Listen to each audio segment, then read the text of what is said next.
একদিন রাসূল করিম সাল্লাল্লাহু আলাইহি ওয়াসাল্লাম বললেন, যে ব্যক্তির অর্থ সংকটে পড়ে গেল, দারিদ্র্যের সম্মুখীন হলো, ফাআনজালাহা বিন্নাস, কিন্তু সেই দারিদ্র্যের কথা, দারিদ্র্য বিমোচনের জন্য সে আল্লাহর শরণাপন্ন হলো না, বরং সে মানুষের দরবারে হাত তুলল, মানুষের দরবারে হাত পাতল।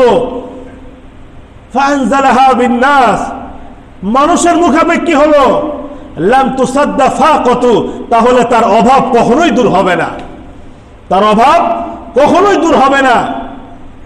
ওয়ামান নাযালাত বিহি ফাকা ফাআনজালাহা বিল্লাহ ইউশিকুল্লাহু লাহু আন ইয়ারযুকা লাহু বিরিজকিন আজিলিন আও আজিলিন, কিন্তু যে ব্যক্তি অর্থ সংকটে পড়ল, দারিদ্র্যের সম্মুখীন হলো, কিন্তু সে কোনো মাখলুকের শরণাপন্ন না হয়ে আল্লাহর শরণাপন্ন হলো, আল্লাহর কাছে পেশ করলো যে আল্লাহ, আমি বড় অর্থ সংকটে পড়ে গেছি, দারিদ্র্যের সম্মুখীন হয়ে গেছি, আল্লাহ আপনি মেহেরবানি করে আমার এই অর্থ সংকট দূর করে দেন, আমাকে সচ্ছলতার মুখ দেখান, আমাকে এই অবস্থা থেকে উদ্ধার করেন। সে যদি আল্লাহর শরণাপন্ন হয়, ইউশিকুল্লাহু লাহু বিরিজকিন, অচিরেই আল্লাহ তাআলা তার জন্য উত্তম রিজিকের ব্যবস্থা করে দিবেন। আজিলিন আও আজিলিন, হয়তো তাৎক্ষণিক, আও আজিলিন, নতুবা কিছুদিন পরে, হয় তাৎক্ষণিক আল্লাহ তাআলা দিয়ে দিবেন, আর নতুবা কিছুদিন পরে আল্লাহ অবশ্যই তাকে সচ্ছলতার মুখ দেখাবেন। যে একদিন রাসূল করিম সাল্লাল্লাহু আলাইহি ওয়াসাল্লাম মসজিদে নববীতে আসলেন, আসার পরে আল্লাহ রাসূল দেখলেন, ফাইদা হুয়া বিরাজুলিন মিনাল আনসার ইউকালু লাহু আবু উমামা। আল্লাহ রাসূল মসজিদে আসার পরে দেখলেন এক আনসারী ব্যক্তি, যার নাম ছিল আবু উমামা, উনি বসে আছেন।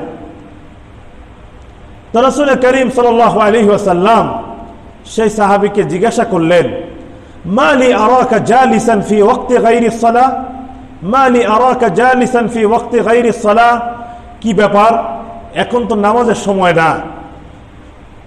নামাজের সময় না, তোমাকে যে এখন এখানে দেখছি, মসজিদে দেখছি, তুমি যে এখানে বসে আছো, কি ঘটনা? সেই সাহাবী উত্তর দিলেন, আবু উমামা রাদিয়াল্লাহু তাআলা আনহু, ইয়া রাসূলুল্লাহ, লাজিমাতনি হুমুমুন ওয়া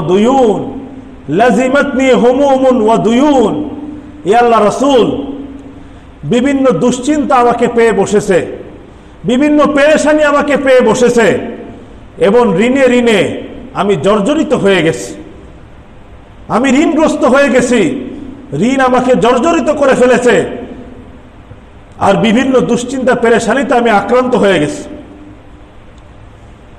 তো রাসূল করিম সাল্লাল্লাহু আলাইহি ওয়াসাল্লাম যখন তার এই কথা শোনার পর আল্লাহ রাসূল সাল্লাল্লাহু আলাইহি ওয়াসাল্লাম তাকে বললেন, আলা আকুলু লাকা কালামান ইযা কুলতা আযহাবাল্লাহু হাম্মাক ওয়া কাদা আনকা দাইনাক, আমি কি তোমাকে একটা দোয়া শিখিয়ে দিব, যে দোয়াটা যদি তুমি নিয়মিত পড়ো, তাহলে আল্লাহ তাআলা তোমার সমস্ত পেরেশানিও দূর করে দিবেন এবং তোমার সমস্ত ঋণও পরিশোধ করে দিবেন। আমি কি তোমাকে এমন একটা দোয়া শিখিয়ে দিব, যেটা তুমি যখন ইহতিমামের সাথে পড়বা, তখন আল্লাহ তোমার পেরেশানিও দূর করে দিবেন, তোমার ঋণও পরিশোধ করে দিবেন। কুলতু বালা ইয়া রাসূলুল্লাহ, আমি বললাম, ইয়া আল্লাহর রাসূল, অবশ্যই বলে দিন। আমরা কি দোয়াটা জানতে চাই? সবাই জানতে চাই? জানার একটা শর্ত আছে, এই দোয়া সবাই মুখস্থ করবো ইনশাআল্লাহ।